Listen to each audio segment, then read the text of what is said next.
Hello friend, आपका स्वागत है इम्बाइब इंग्लिश क्लासेस के इस वीडियो लेक्चर में।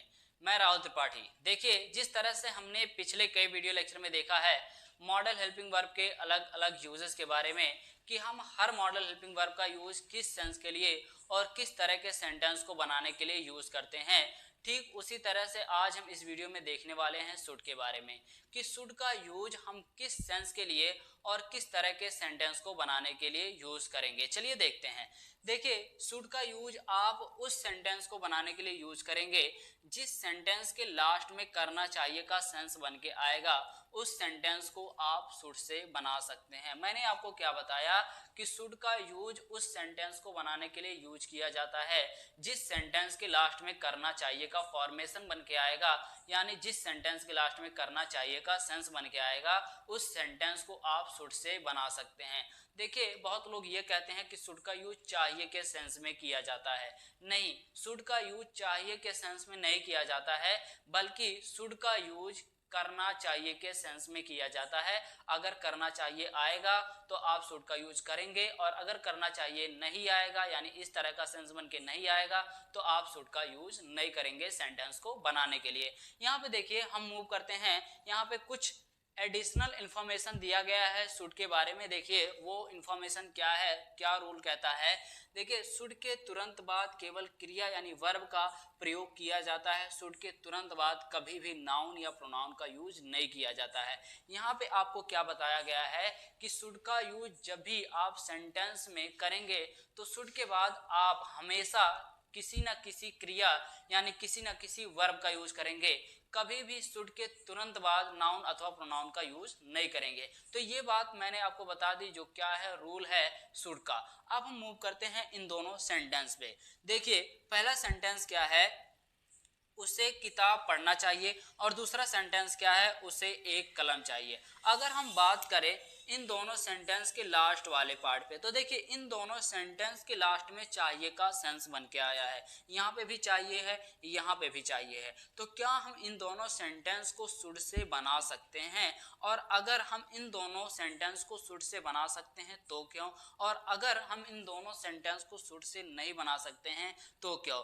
और क्यों हम इसमें से एक सेंटेंस शुड से बनाएंगे और क्यों इसमें से एक सेंटेंस शुड से नहीं बनाएंगे, इसके बारे में आज हम आपको पूरा डिटेल से बताने वाले हैं शुड के बारे में। तो देखिए, भले ही इन दोनों सेंटेंस के लास्ट में चाहिए का सेंस बन के आया है, लेकिन दोनों सेंटेंस को हम शुड से नहीं बना सकते हैं। इसमें से पहला सेंटेंस अगर हम देखें, पहले सेंटेंस पे फोकस करें, तो देखिए इस सेंटेंस में करना चाहिए का सेंस बन के आया है। इसमें किस तरह का सेंस बन के आया है, करना चाहिए, यानी पढ़ना चाहिए, करना चाहिए। तो इस सेंटेंस को हम शुड से बना सकते हैं। लेकिन अगर वहीं पे हम बात करें इस सेंटेंस के बारे में, यानी दूसरे सेंटेंस के बारे में, तो इसमें करना चाहिए का फॉर्मेशन यानी करना चाहिए का सेंस बन के नहीं आया है। इसके वजह से इस सेंटेंस को हम शुड से नहीं बना सकते हैं। जो लोग ये कहते हैं कि शुड का यूज चाहिए के सेंस के लिए यूज किया जाता है, उनके लिए अगर मैं ये सेंटेंस बनाऊं तो देखिए किस तरह से बनेगा। देखिए, यहाँ पे सब्जेक्ट क्या है, यहाँ पे सब्जेक्ट है ही। उसके बाद हम किसका यूज करेंगे, शुड का। उसके बाद अब यहाँ पे कोई वर्ब नहीं है, ठीक है, तो हमें किसका यूज करना है, डायरेक्ट ऑब्जेक्टिव पार्ट का। और यहाँ पे देखिए ऑब्जेक्टिव पार्ट में क्या है, एक कलम, और एक कलम के लिए हम किसका यूज करते हैं, आ पेन। तो क्या ये सेंटेंस हमारा सही है, ही शुड आ पेन, ये सेंटेंस हमारा सही है या नहीं सही है? देखिए, अब इस सेंटेंस की पुष्टि कैसे करें, यानी कैसे कंफर्म करें कि ये सेंटेंस हमारा सही है या नहीं सही है? इस सेंटेंस की पुष्टि करने के लिए यानी कंफर्म करने के लिए हम यहाँ पे मूव करते हैं, जो हमें इंफॉर्मेशन दिया गया है शुड के बारे में। यानी शुड का इंफॉर्मेशन क्या कहता है, शुड के तुरंत बाद केवल क्रिया यानी वर्ब का प्रयोग किया जाता है। शुड के तुरंत बाद कभी भी नाउन या प्रोनाउन का यूज नहीं किया जाता है। और अगर हम बात करें, यानी इस रूल को अगर हम यहाँ पे फॉलो कर दें, यहाँ पे, ठीक है, इस सेंटेंस में, तो देखिए शुड के बाद आप कभी भी नाउन अथवा प्रोनाउन का यूज नहीं करते हैं। यहाँ पे तो शुड के बाद नाउन का यूज हुआ है, इसके वजह से ये सेंटेंस हमारा क्या हो गया, इनकरेक्ट सेंटेंस हो गया। ठीक है, तो इस तरह से आप कंफर्म कर सकते हैं कि हमारा सेंटेंस सही है या नहीं सही है।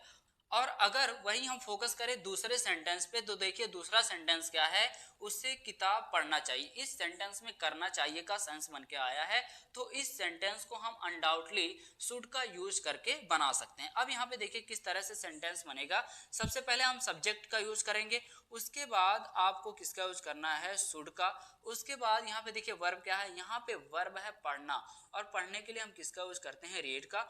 उसके बाद हम ऑब्जेक्टिव पार्ट को यूज करते हैं। अब यहाँ पे देखिए ऑब्जेक्टिव पार्ट में क्या है, किताब, और किताब के लिए हम किसका यूज करते हैं, आ बुक, और लास्ट में फुल स्टॉप। इस तरह से आपका सेंटेंस क्या हो जाता है, कंप्लीट हो जाता है, he should read a book. यहाँ पे लेकिन हम कंफर्म कैसे करें कि ये सेंटेंस हमारा सही भी है या नहीं सही है, तो देखिए आपको कुछ नहीं करना है, इस वाले रूल पे आपको तुरंत फोकस करना है। अब देखिए रूल जो कहता है वो यहाँ पे फॉलो किया गया है या नहीं हुआ है, यानी अप्लाई हुआ है या नहीं हुआ है। तो क्या कहता है, शुड के तुरंत बाद आपको किसका यूज करना है, वर्ब का यूज करना है, यानी क्रिया का यूज करना है। अब यहाँ पे देखिए शुड के तुरंत बाद किसका यूज हुआ है, रीड का, और रीड क्या है, पढ़ना, यानी पढ़ना क्या हुआ, काम हुआ, यानी यही क्या हो गया, वर्ब। तो शुड के तुरंत बाद किसका यूज किया गया है, वर्ब का यूज किया गया है, इसकी वजह से ये सेंटेंस हमारा सही है।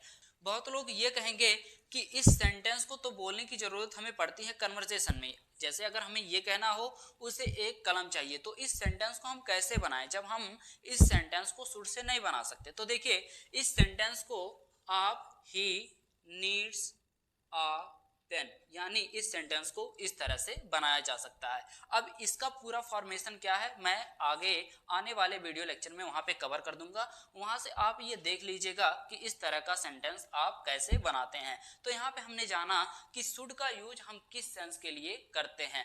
अब हम फोकस करते हैं कि सेंटेंस को किस तरह से बनाया जाएगा। जैसे अगर हमारा सेंटेंस अफर्मेटिव होगा तो हम किस तरह से बनाएंगे, निगेटिव होगा तो किस तरह से बनाया जाएगा, इंट्रोगेटिव होगा तो किस तरह से बनाया जाएगा, और इंट्रोगेटिव होगा यानी इंट्रोगेटिव प्लस नेगेटिव होगा तो किस तरह से बनाया जाएगा।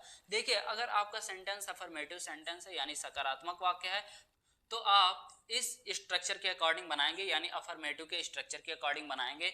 और अगर आपका सेंटेंस निगेटिव सेंटेंस होगा तो आप इस स्ट्रक्चर को अप्लाई करेंगे निगेटिव के सेंटेंस को बनाने के लिए। और अगर आपका सेंटेंस इंट्रोगेटिव सेंटेंस होगा तो आप यहाँ पे देखिए दो मेथड दिया गया है, एक इंट्रोगेटिव का मेथड नंबर 1 और एक इंट्रोगेटिव का मेथड नंबर 2। अब बहुत लोग ये कहेंगे कि इंट्रोगेटिव का मेथड नंबर 1 का यूज हम कहाँ पे करेंगे और इंट्रोगेटिव का मेथड नंबर 2 का स्ट्रक्चर कहाँ पे अप्लाई किया जाएगा सेंटेंस को बनाने के लिए। तो देखिए मैं आपसे ये कहना चाहूंगा, अगर आप इसके बारे में नहीं जानते हैं कि इंट्रोगेटिव का मेथड नंबर 1 और इंट्रोगेटिव का मेथड नंबर 2 का स्ट्रक्चर कहाँ पे अप्लाई किया जाएगा, यानी किस तरह के सेंटेंस को बनाने के लिए अप्लाई किया जाएगा, तो आप पिछले वीडियो लेक्चर को देखिए, यानी पिछले कई वीडियो लेक्चर में ये बताया गया है कि इंट्रोगेटिव का मेथड नंबर 1 और इंट्रोगेटिव के मेथड नंबर 2 का यूज हम किस तरह से सेंटेंस में करते हैं, किस तरह के सेंटेंस को बनाने के लिए इन स्ट्रक्चर का यूज किया जाता है। तो इस तरह से मैंने आपको शुड के बारे में पूरा डिटेल इंफॉर्मेशन दिया, और फिर मिलते हैं नेक्स्ट वीडियो में नए मॉडल हेल्पिंग वर्ब के साथ। तब तक के लिए गुड बाय, थैंक यू।